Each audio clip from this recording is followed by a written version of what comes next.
Everybody, welcome back to Video Esoteric and a continuing series on the MiSter FPGA DE10 Nano project, and it's time to test some more Sega Saturn games because Srg320 just unleashed the new work-in-progress core.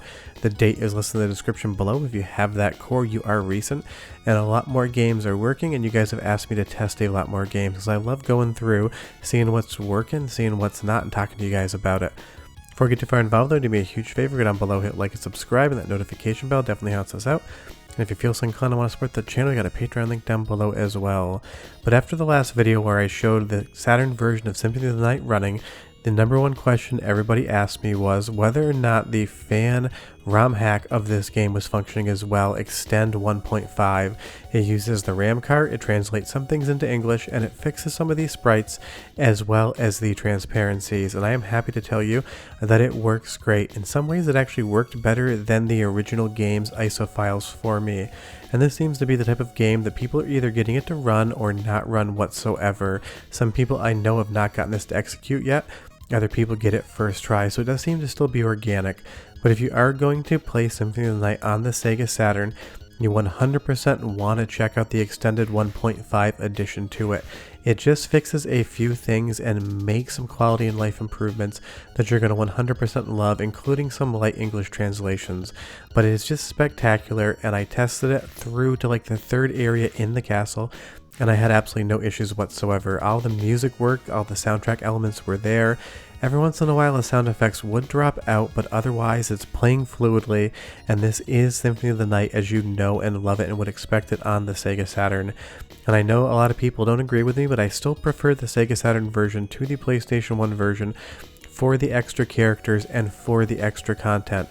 I'm not saying it's technically the better version, but you will see the loading times are slightly reduced, and now we do have full transparencies where we used to have dithering, which is spectacular. If you go over to the original version, you'll see that there is dithering there. So this is the version I recommend you check out if you want to check it out, and I am happy to tell you that it is functioning perfectly fine on the current core for Sega Saturn from Srg320. And this was the number one game you asked me to test from last video, so of course I wanted to make sure I checked it out, and I'm here to tell you, it is great. Now onto a game that didn't used to work for me and now does, that's Darius 2. You will see that there's some sort of screen space issue there when it goes from interlace to progressive. It is going to bump around on the size, but otherwise, and I always forget don't touch the lava, this game is working. The sound definitely is a little bit too loud in spots, so if you want to test this out, I highly recommend you turning your speakers or headphones down because the sound effects in the game, at least on my MiSter, were way too heavy and they were definitely clipping some of the audio channels out. But as far as the gameplay is concerned, as far as its presentation, the controls, the graphics, everything you would expect out of Darius 2, it is working here, and I love that it is in pseudo widescreen. It gives you that image like it would on the original arcade cabinet. I do hope to see at some point in time some MiSter arcade cords that do use that 2 or even 3 screen setup that Taito did in arcades, because it is so quintessentially them. But this is just another game that never used to work for me on the previous core that a lot of people have asked me to retest, and I am here to tell you it does work. There might be a little bit of wiggliness in the graphics on that starfield back there. I don't remember my Sega Saturn looking exactly like that, but it's just a fun game. It's incredible to see in motion, and I was able to play this from start to finish, and I had no freezing whatsoever. So outside of the slight audio issue where the sound effects are too hot, I give this one a 9 out of 10, and I think you should check it out.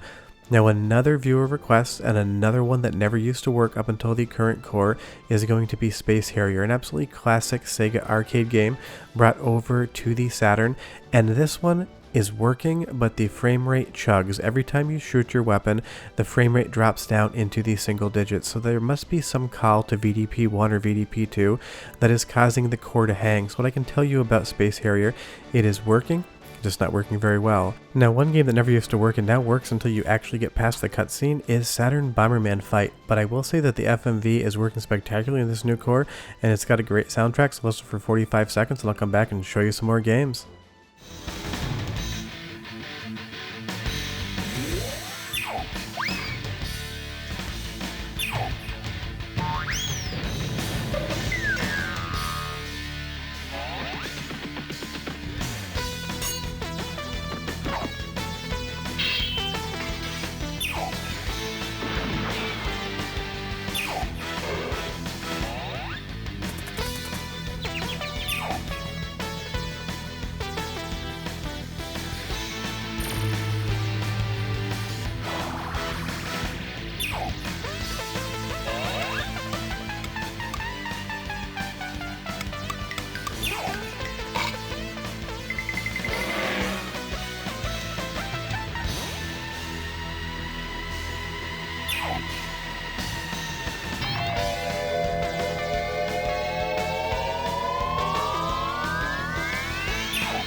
sounds great, but it freezes right after the FMV scene. But moving on to Taito Chase HQ plus SCI, this is another game that never used to work for me up until the most recent core, and the great thing is it is 100% working now. And if you never played either of these games, you owe it to yourself to check them out. The Saturn version is great, and these are some absolutely arcade classic games.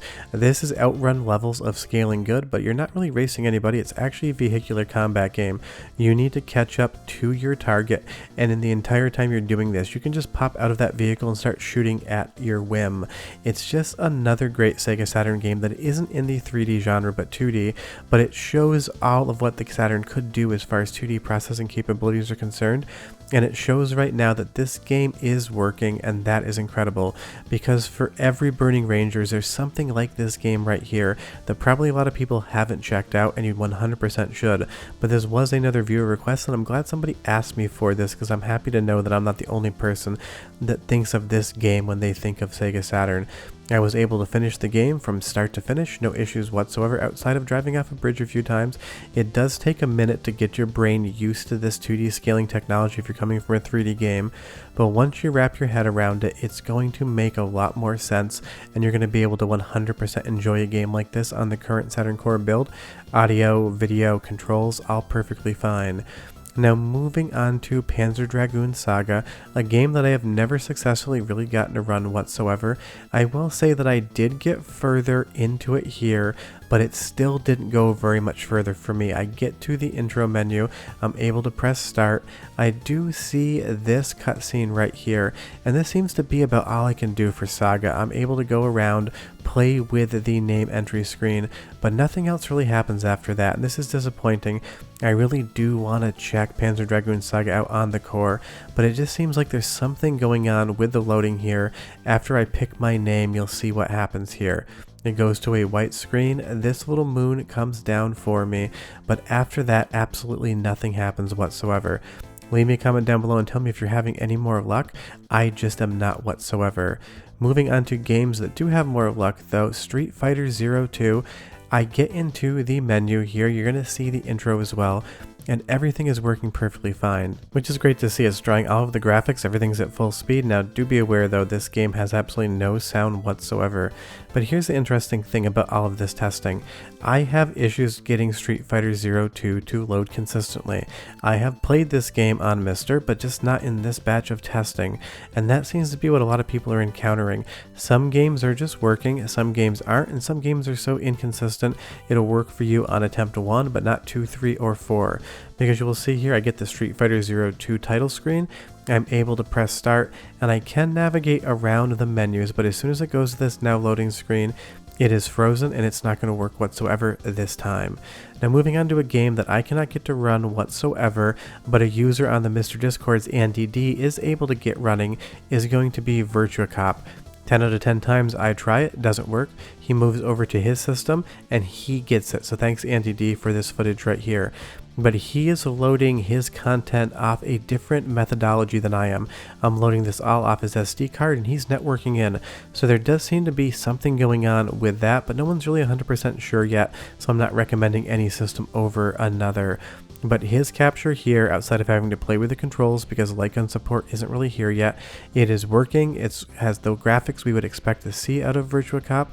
This is the Sega Saturn experience, and I can't wait to play this on MiSter on my PVM. Once light gun support is there, it's going to be absolutely spectacular, and I can't wait to see it. But let's move on to another game, a deep cut that only one person asked me about, but I was super impressed that anybody mentioned it, and that is Cyber Speedway. And this is basically Wipeout, except it's bootleg Wipeout, but it's as good as that game. It's a ton of fun, the graphics are incredible, the handling and mechanics are really good. I'm not saying that this is a Wipeout replacement, but it's a really fun game that most people do not talk about when they talk about the Sega Saturn, and I'm so glad that somebody asked me to test this because I thought nobody would ever mention this game. And outside of driving into the wall right here because I forgot to turn, everything looks great, everything controls great, and most importantly, the sound in this is basically perfect. So go ahead and listen for like 35-45 seconds, and I'll be right back and we'll talk about one more game.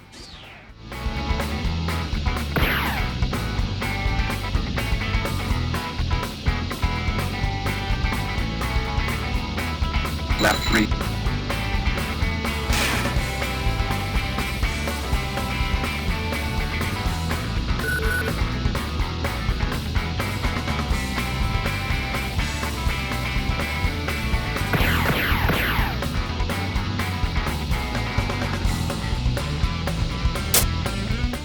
Outside of a few clicks, it sounds absolutely incredible, but my game of this testing bass is going to be Symphony of the Night Extended 1.5.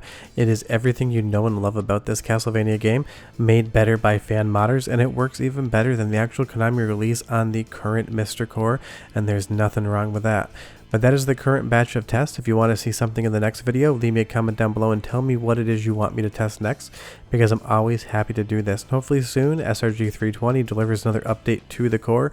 But as of the making of this video, if you look in the description below, this is the most current core. If that changes, of course, there's going to be another video for me.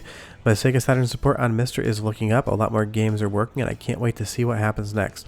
Sure that I'll have another MiSter video next week, and I'll have videos throughout the week as well, but we are done, and I'll see you next time. Bye-bye.